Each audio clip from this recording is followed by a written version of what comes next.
Lions Rock Productions. This is Jay Moore. This is Greg Cruz. This is Dan. This Stone. is Dexter from The Offspring. Nathan This East. is Sebastian Younger. This is David Lab. This is Stuart Copeland. This is Mick I'm Gillette. Christopher This is Knopf. Dr. Bob Greenberg. I'm Laird Hamilton. This is Rob Bell. Hey, this is John Leon Guerrero. Hey, I'm Mark Valley. Hey, and this is Pete A. Turner. Hi, this is Peter Van Buren, author of We Meant Well, How I Helped Lose the War for the Hearts and Minds of the Iraqi People. And now, the Break It Down Show with John Leon Guerrero, Mark Valley, and Pete A. Turner. It's been quite a while, my friend. I know, it has been, I was thinking about it, it's basically been 9 years since we've been in the same room, something like that. Yep, something like that. I have to admit that I had to think for a moment when your message first popped up. Like, who is this old guy who's contacting me? Unlike you, I have not aged at all in the last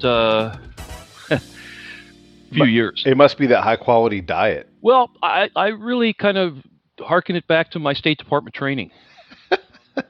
You know, they just really took a holistic approach. Right. And clean living. And clean living. Yeah, nothing wrong with that. Nothing wrong with a little clean living. Man, I love this.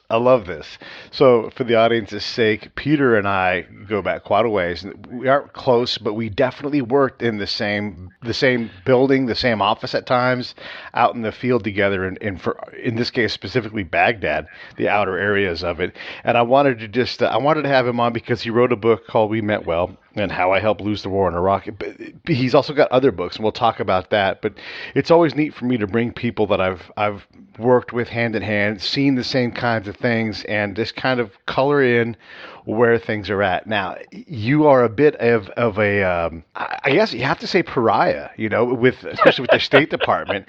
You've battled. We're going to talk about my personal life here, or?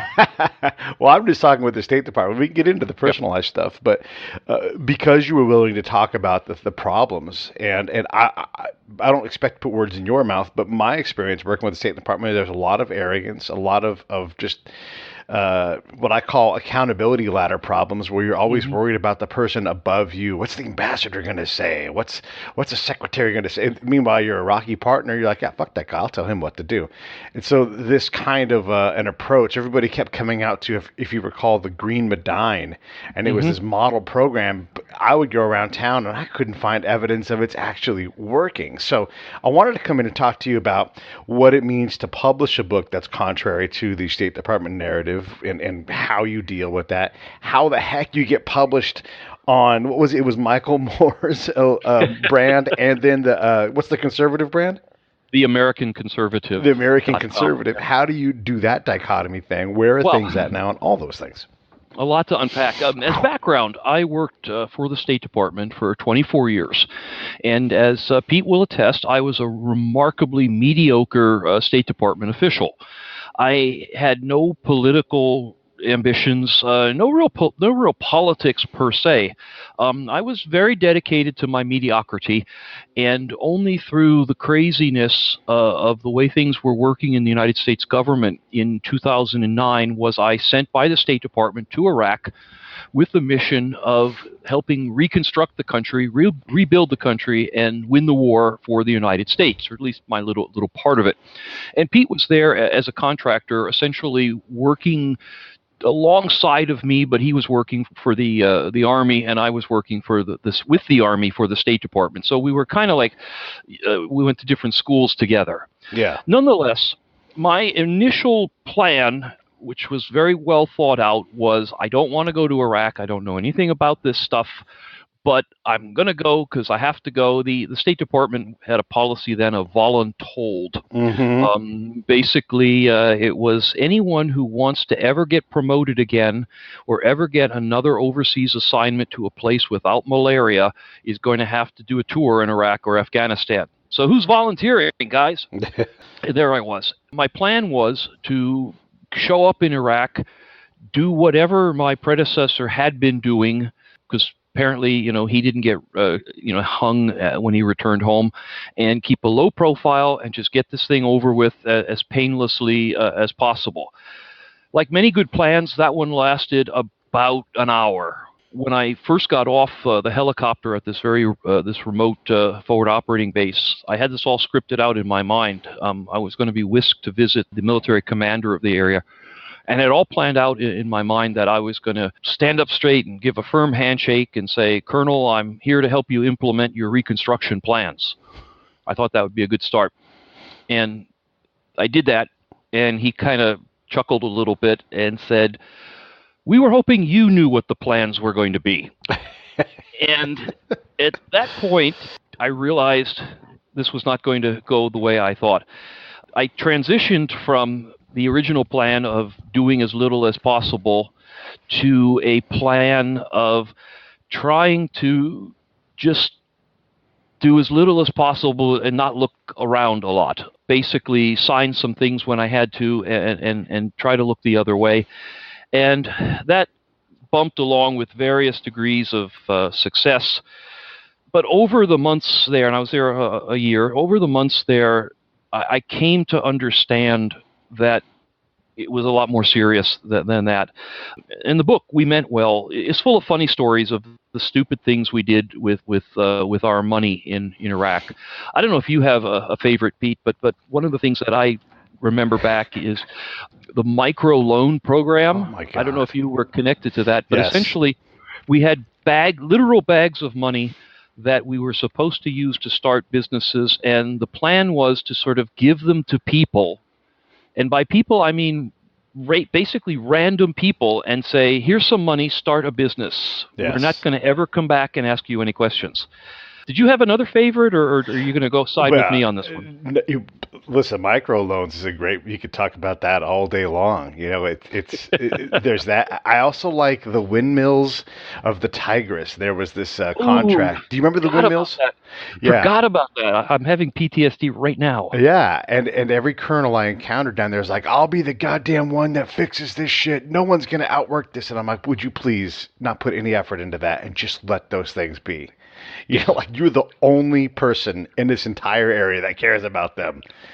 Yeah. And so these projects are there, and I document them in the book, and a lot of them are funny. They sound funny. They sound silly, ridiculous, and that was kind of how I was trying to get through this, was by seeing the absurdity in it and making black humor out of it, and that held me only so far. And then a couple of things started to come together. The first is that of the 2 military units that I was with, 3 soldiers committed suicide in the course of the year. And a couple of others had quote-unquote accidents happen that sent them home that easily could have become suicide and were many times questionable in how accidental they were. And I began to realize that all this good fun that we were having was taking American lives, and that every day we had to go outside the wire to inspect one of these goofy projects or to hand out a bag of money. We were putting soldiers' lives on the line to protect me, and we were putting their lives on the line for nothing. We were wasting that risk. At the same time, as I began to understand more about what we were doing, I began to realize that many of our projects were actually harming the Iraqis. They weren't neutral, they weren't silly, they weren't contributing to graft and corruption, though all those things were happening. Yes. They were harming people. We drove up the price, for example, of veterinary medicines by factors of hundreds, when all of a sudden we started buying them up so that we could give them away. Well, the vendors figured this out, and they knew the Americans had a lot more money, so they raised the prices. And then, a month later, when the U.S. government's attention shifted to a different shiny object, we stopped buying them, but the vendors kept the prices high. I found that as we were funding silly projects, we were not taking care of the basic needs, and Iraqi children were drinking polluted water. And all of these things, the things we were doing to ourselves and the things we were doing to Iraqis, and the fact that we were lying about about progress, we were not progressing, all started this voice in the back of my head that I guess we call conscience at this point. And it started saying, you need to do something about this. You can't continue to turn it into kind of a joke and participate in this. And in the middle of the desert in Iraq, it's kind of hard to sort that all out. what I did at first was to talk to my boss, who said, shut up, everybody else is doing it. Everyone before you has done it. This war is already 6 years old at this point. You're not the first guy who's figured this all out. Shut up, play ball, finish your year. That was not an answer to a call from conscience. Eventually, I tried to see the ambassador, the head of the whole State Department mission there. He was busy all the time, every day. I finally got a meeting with what's called the deputy chief of mission, the vice ambassador, who threatened to send me home and yelled at me and said, what you're talking about is not fraud or waste or mismanagement, it's policy. And figure out a way to do this. He sent me back out, and without much more guidance, I basically took to drinking and signing enough things that people stayed off my back and out of my way, and I finished my year. Back in the United States, I tried to find someone in the State Department who was willing to speak with me. They said, well, you must have PTSD because everything's going well. Through a couple of connections, I actually had a meeting with some staffers from the Senate Foreign Relations Committee.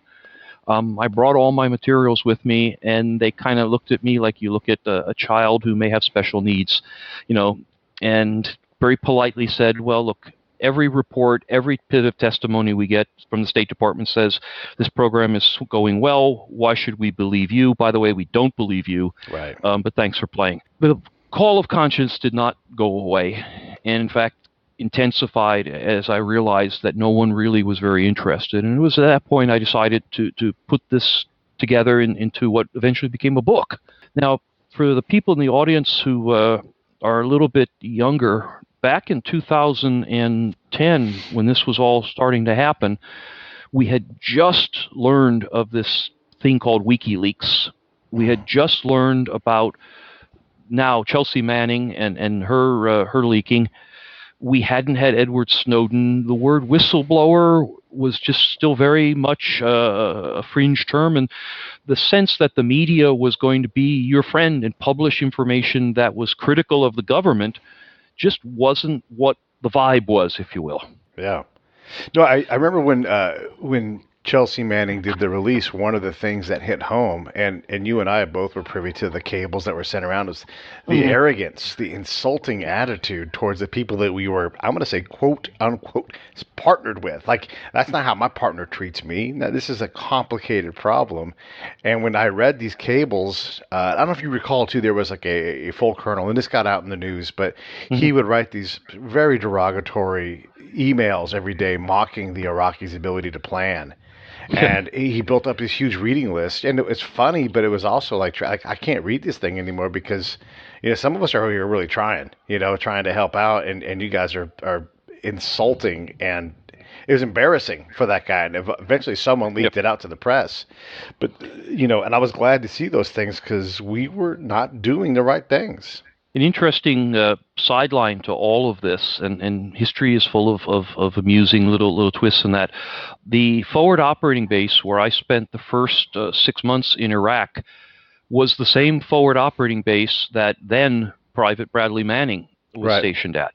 Sure. Bob Hammer. And Manning's office was across the hall from mine. And the place where, and I'll just use the current pronoun, the place where she burned all those CD-ROMs full of material and made the decisions to leak to WikiLeaks, that was all happening literally across the hall from me. I was in her space all the time. I don't recall meeting her specifically, but I had to have interacted with her because a lot of the classified material that I needed to read passed through that office. And to think that she was undergoing this same crisis of conscience as I was. Yeah. And ultimately decided to leak thousands of cables that proved embarrassing to the State Department while I was sitting over there. I wake up with cold sweats about what would have happened if she had come to me. Yeah.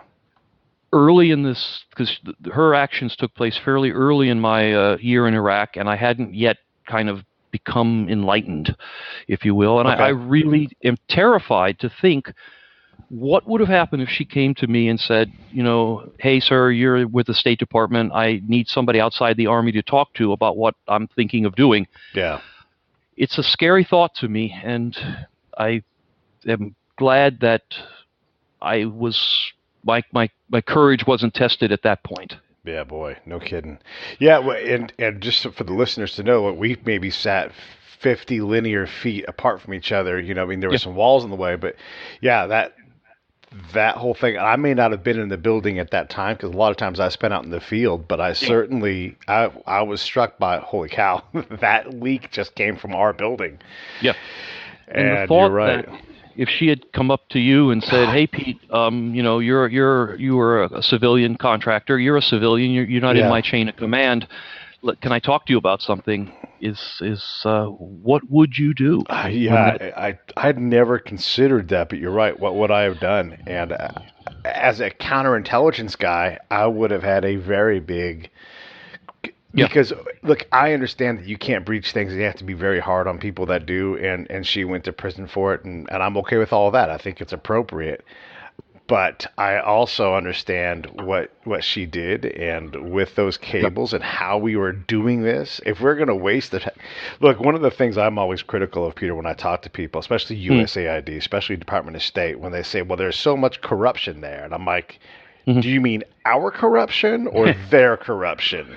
No, we're not corrupt. We are bringing, like you said, with the medicine, we are bringing money into a system, and we're using our money to solve our problems. If that's not corruption, what is? Well, and the corruption of theirs that we essentially created by flooding the system with extraordinary amounts of money. Yes. You can't go into what is essentially a third world situation and spread literally billions of dollars around without creating opportunities for corruption. Yeah. One of the most corruptions that we accomplished was that the U.S. government said that we could not give essentially more than a small amount of money to an Iraqi contractor. We could only give moderate to large amounts of money to a non-governmental organization, an NGO, an Iraqi NGO. Right.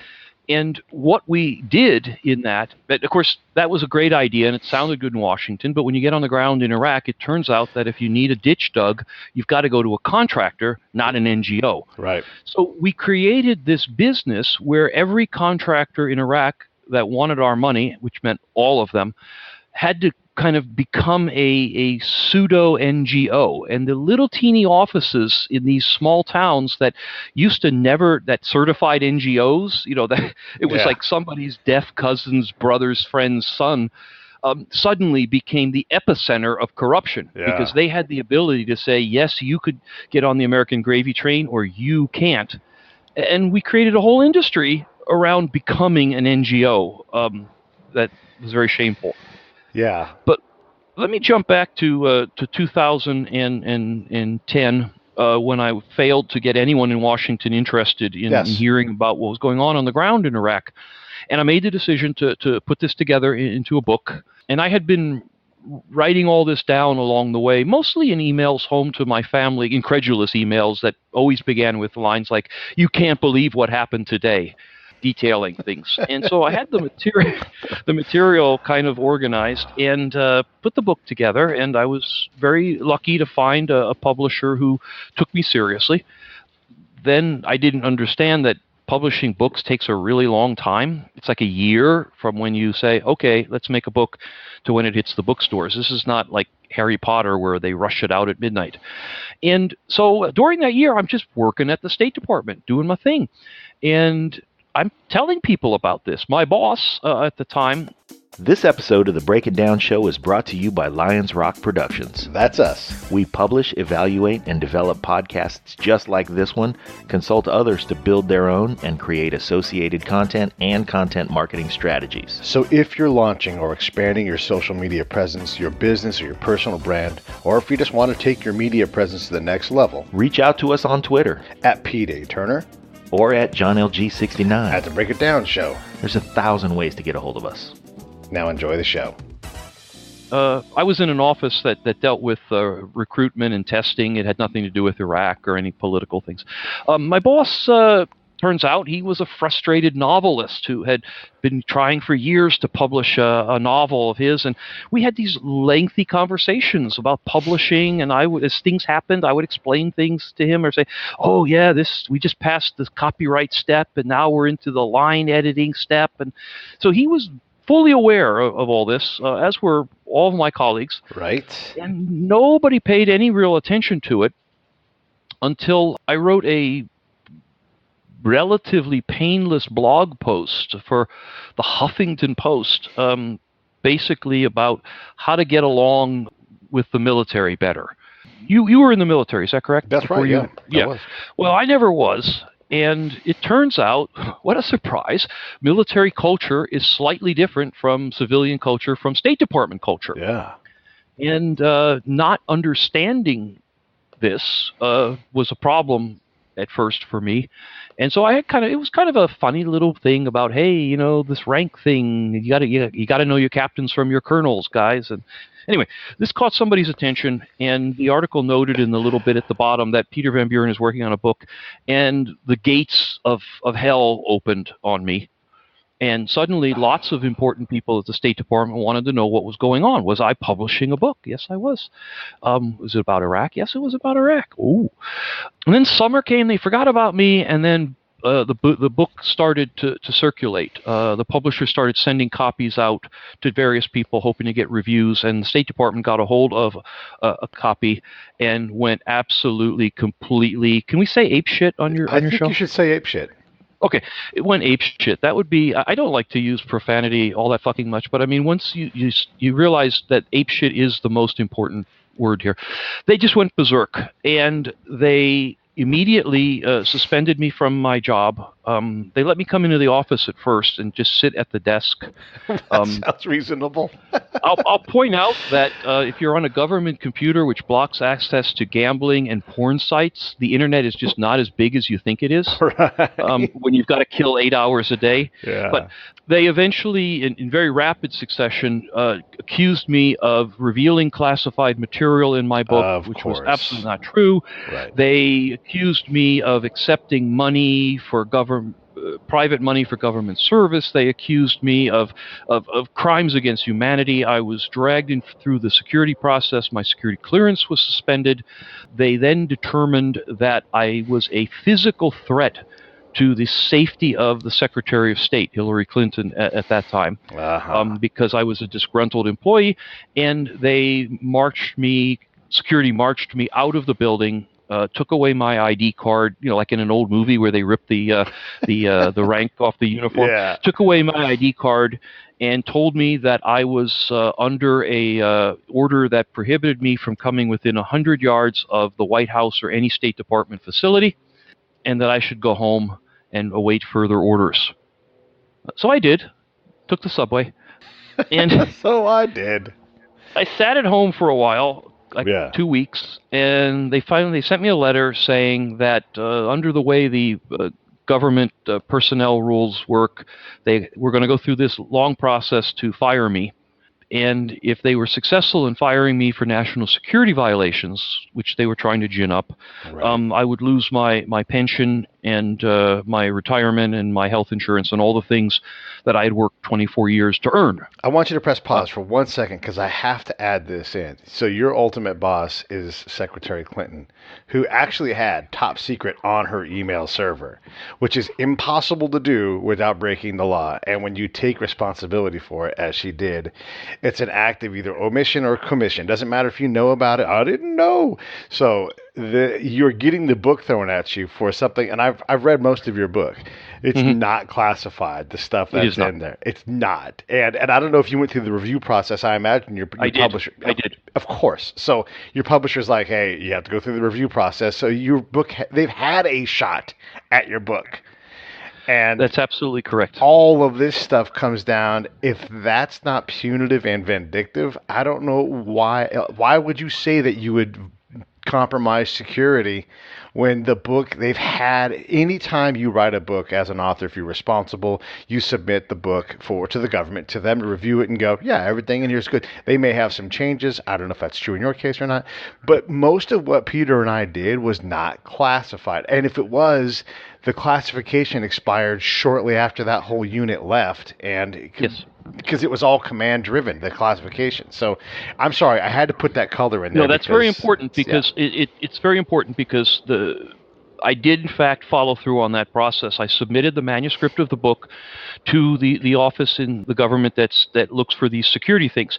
It's important to emphasize that apparently the office that looks for security problems does not correspond with the rest of the government who thinks more about sort of content. Right.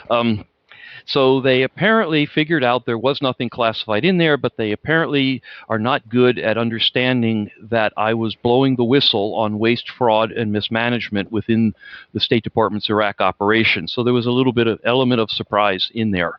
And I just want to underline that I was scrupulous in making sure that there was nothing classified in my book because I wanted it to have the broadest reach possible. Sure, yeah. And I didn't want to have what I was trying to explain about Iraq sidelined by an argument over whether this line stays in the book or not. And let's be honest, there's plenty of material to work with that is unclassified. You don't have to go down that route. There's so much to talk about. No, and the review process required me to make no changes. Anyway, so the book, so I get sent home, and all this is going on, and they tell me that they're going to have to keep paying me for not coming to work because the rules don't allow them to not pay me. Right. And I have to stay at home because I'm actually technically working from home, even though I don't have an assignment or any duties. And this is back, kiddies, in the days of landlines. And in theory, someone was supposed to call me to verify that I was at home. I think maybe they called once or twice, but otherwise, this all went on until I stumbled onto, she found me, an attorney named Jesselyn Raddick, who saved my life. Because the State Department was going to find a way to get rid of me. I found out later through some legal discovery, that they actually referred my case to the Justice Department for prosecution. Jesus. The Justice Department declined because they knew there was no real evidence. But as people may or may not know, once the government takes you to court, you lose. Yeah. That's you will expensive. lose paying to defend yourself. You will lose in terms of reputation. You will lose in terms of your heart and your mental health. So luckily, somebody at the Department of Justice said, we're too busy this week to hassle this kid. Anyway, Jesselyn Raddick worked exclusively with whistleblowers, and anyone in your audience who's plugged into this may recognize the names of Thomas Drake, Bill Binney, and others who were whistleblowers that preceded all of us. Jess saw some stories in the newspaper and called me up and said, "You're a whistleblower. You're not a national security risk. You're a hero." Right. Yes. I don't claim the title myself, but she then took on pro bono, representing me with the State Department, eventually brought in the American Civil Liberties Union, who agreed to address my case as a First Amendment issue, to say that as a government employee, I did not give up my rights to publish my thoughts. Right. That the First Amendment guaranteed this, that the State Department was retaliating against me simply for exercising my First Amendment rights. And with her help and with the assistance of the American Civil Liberties Union, we negotiated my retirement. I wasn't going to resign, and at some point in these processes, you realize, you ask yourself, what do I need here? Yeah. And what I needed was to protect my family, to protect my pension, to protect my right to continue to speak out, so that I left without any kind of a non-disclosure agreement or something on me. Right. And we negotiated my retirement and essentially ended my 24 years of government service. Whatever knowledge and expertise I had was flushed down the toilet. I didn't know crap about the Middle East or Iraq, but I had spent most of my career in the Middle East. I speak Japanese, I speak Chinese Mandarin. There are particular issues in that part of the world where at one point in time I sort of knew more about them than most other people in the State Department. Sure. But all of that was thrown away because I embarrassed them with this book. And the rest, as they say, is history. Well, so let me do a little bit of work here for you, because part of the reason of having you on is to help sell books, to help, regain some of the things that the government tried to take from you. I will say this too, because we had a similar experience, and like you said, different maybe schools, but we're on the same playground all the time. And one of the advantages I had is I got to go out and look at what actually was happening. So like one of the things was these stupid greenhouses that everybody was handing out.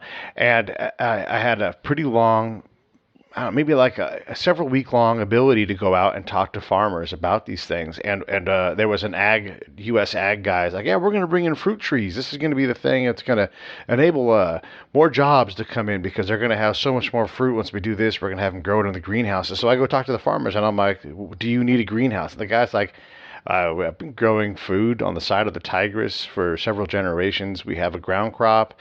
Above that, we have like a tree crop. We already have fruit trees, thanks. And then above that, I have dates, and that creates sort of a natural greenhouse thing. I don't need that, but the guys inland do. So I went and I talked to them, and I asked the guy, by the way, how much yield do you need before you have to go and hire like migrant workers or whatever? And he's like, I would never hire anybody outside of my family, whatever size my crop is. And he just kept laughing. He's like, I'm gonna hire my cousin if I do anything. I'm not gonna.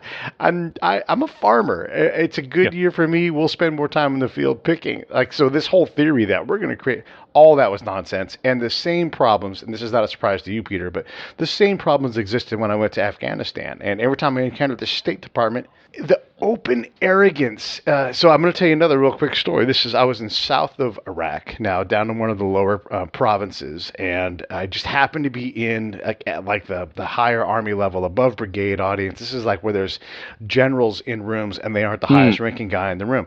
So I forget how, but I end up in this meeting, and they're talking about the Freedom Tower they're going to build. Like, we have to get the Iraqis to understand that we've done things for them, and the commanding general wants to know, like, should we actually spend $1 million on this Freedom Tower? And so, and the ambassador's coming down. That's right. Yeah, the ambassador's coming down. Oh, we have to be very careful because we have to have everything set up so that he's not upset, and all this concern about the ambassador and care for his arrival and people prepping and taking notes, and the ambassador, all these other things are going on in this meeting. And, and you know how the Army meetings are. There's kind of a protocol. Anybody can participate, but you better know how to participate if you do. And I'm an outsider, so I'm just sitting back in my several row back seat. And, they're like, all right, so we want to try to figure out this Freedom Tower, if we should build it or not. And, we got to make a decision here pretty quick. I'll open it up. Like, does anybody have any thoughts or questions? So put my hand up because I'm Mr. Practical in the back. And they're like, yeah, you. And I'm like, has anybody asked the Iraqi governor what he wants? That was the question no one was ever allowed to ask. Has anyone asked the Iraqis? Yeah. Is this important to them? Because I already know what's important to those guys, because I've been talking, not to these ones in particular, but I've talked to them enough to know that, like, how about, so this goes back to where we were out in Baghdad in the farming area. Take these greenhouses, and I go and I visit the little district governor out there. I'm like, hey, I want to ask you about greenhouses. He's like, I wanted to ask you guys about them too.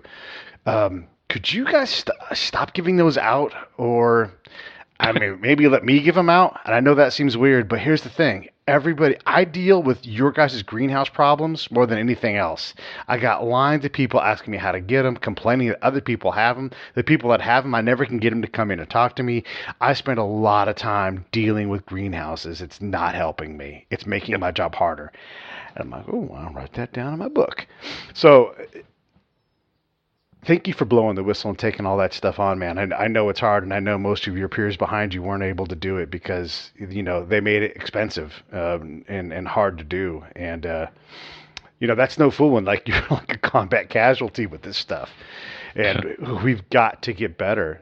If we're going to go do this work, we've got to get better. I wrote a whole thing on Smedinghoff and when she died. Oh, my. Oh my. I don't know if you read my thing, but I specifically had gone out with a partner of mine, and we did some very, very good work on education in that area and what was and wasn't acceptable. And the Ministry of Education said, under no terms should Americans be giving books to kids. It's wrong. It's dangerous. It's going to get someone killed, including kids.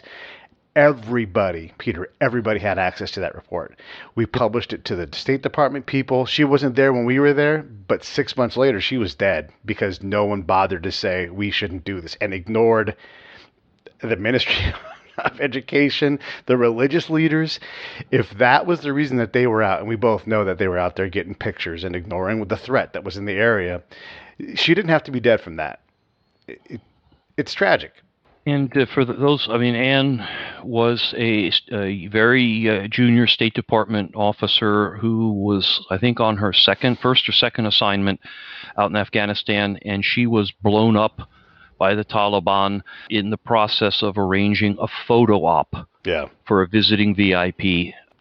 And there are so many bad reasons to die, but honestly, dying to do a photo op to present a U.S. government program as falsely successful has to be among the most useless of deaths.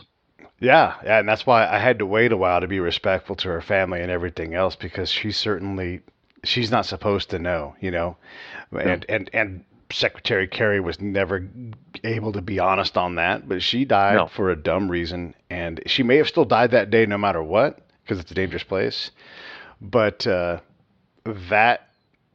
that's not how we do diplomacy. It's just not. No. Terrible. Yeah. All right. Well, I've had you for about the amount of time I said, and we haven't covered anything yet. So I'm going to have to ask you back at some point.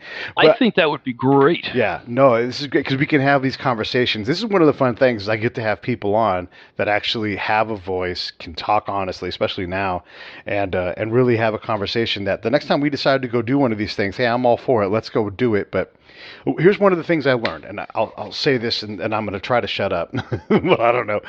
It's not if the Americans win hearts and minds. Can you help the government gather the hearts and minds? Can they develop legitimacy? You can be as trained as you want. Your cops can do hand-to-hand combat and intravenous injections and all kinds of things. But if no one's going to call them, you've lost. And that's the thing, is we kept trying to focus for some reason on them liking us. That's not important. Did you find a similar thing from your experience? Absolutely. The lessons here are not particularly hard to discern if you're willing to look for them. In fact, almost every mistake we made in Iraq was a duplicate of mistakes that we had made in Vietnam, where we ran a similar hearts and minds campaign. In fact, that's where that phrase hearts and minds comes from. Right. And in every mistake that we are in the process of continuing to make in Afghanistan could have been corrected if they'd looked at the examples from Iraq. And I hope that whatever the outcome is in Syria, that we don't make the same mistake of trying to go in there and rebuild and reconstruct and win over hearts and minds. It seems like the current administration has no stomach for that. And whatever else we can say about them, we can say that we're glad that they aren't going to plunge the United States into that reconstruction effort, because it does nothing but take money that should be going to building bridges and roads in the United States and spend it on building bridges and roads in Iraq or Afghanistan or Syria that they don't even need. Never mind the waste of our taxpayer money. And as a guy that's seen all the buildings a year later, aren't standing, are unsafe. This is like a brand new building here. What the hell? So it's impressive if they were standing at all a year later, because oftentimes we didn't get what we paid for, we were so willing to look the other way that we got our comeuppance eventually, but it wasn't what we paid for. All right, well, you guys can track Peter's work at wemeantwell.com. You can definitely interact with him on Twitter at wemeantwell. He definitely is approachable. You guys should definitely try to get any of his books, but I especially like the the one about Iraq, because it mirrors my experience in such a way that it's just like, man, we've got to do more if we're going to go do this kind of work, let's at least not do that. try something else and get that wrong, but let's not keep doing the same thing we were doing. So thanks again, man, for having me on a Friday evening for you. It means a lot to me to be able to have these conversations. Pete, it is my pleasure, and I would be happy to come on back and talk some more about all these things. And it's fascinating for me to hear about your work in Afghanistan and how that mirrored some of the things in Afghanistan, in Iraq. There's a book waiting to be written about the failed reconstruction efforts in Afghanistan. And if you've got a little free time, I'd commend you to put pencil to paper and see what you could come up with. I'm trying, man. I'm trying. It's Fair hard. enough. It's hard to do it. All right. Well, thank you so much. I appreciate it. Take care. Thank you.